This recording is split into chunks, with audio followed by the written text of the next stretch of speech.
İstilap oturup koysun mu yani Uygur meselesi? Yani şu mesele, siz bu meseleye düş geldiniz. Meyli Tibet meselesi düş geldiniz.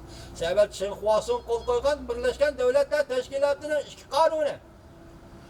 Fırala hukuk, siyasi hukuk, halkara ehtinamısı. Cemiyet, iktisat, medeniyet hukuk, halkara ehtinamısı. Sizlerin de halk vekiller kurultaya imza koydu mu Reis Xi Jinping? Bu taraftaki yankı koyup siz hazır pul ve dolar.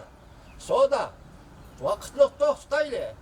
Soda uğraşın toxtaylı. Çünkü iktisadın terakki bunda umay iş yok. Hazır karıgandı sizge bunda umay iş yok. Siz evvel işleri birbirle becerip kelseniz, anda Prezident Trump'tan aldık gelip sizden vekilleriniz sohbetga o'tiralaydigan doktorlar Reis Xi Jinping. Ben görüp sizmedi Govingoy neme deydi? Kompartiya aldırılgan gün bütün türmüle azat. Tibet deydi, Şincan deydi, Şangan deydi, Tayvan deydi. 100% özünü özü baş korudu deydi. Bununki şekli değil mi?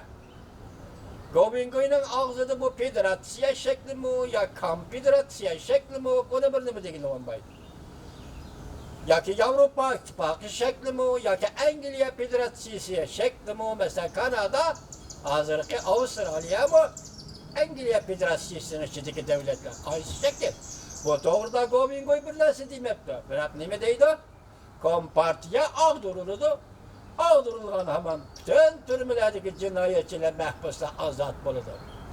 Reis Xi Jinping geldi şu vakit, şu devir geldi. Artıkça karşılaşış yok. Ben oylisam hazır Cungun'un rehberleri, kudu hoşlusuyle uğraşıp kalgandık. Kudu dosyar braderleriyle dalaştan çıkıp kalgandık. Hazır Amerika Cungun soğudu meselesi şunda mamılı kılıvatıda karaganda.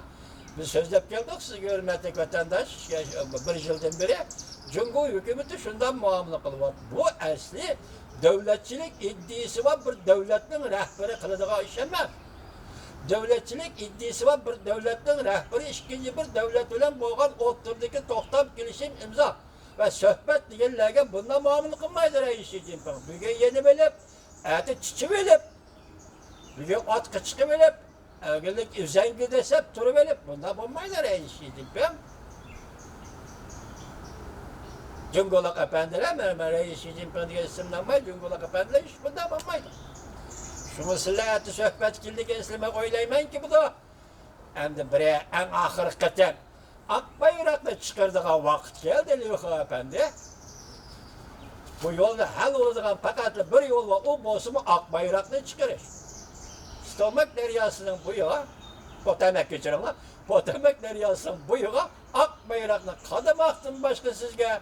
Lüha Efendi, ende başka yol yok. Ben pek umutvar bulup ketken bolsam, men tanqidlab qo'yaman, hurmatli vatandosh. Mana shunday.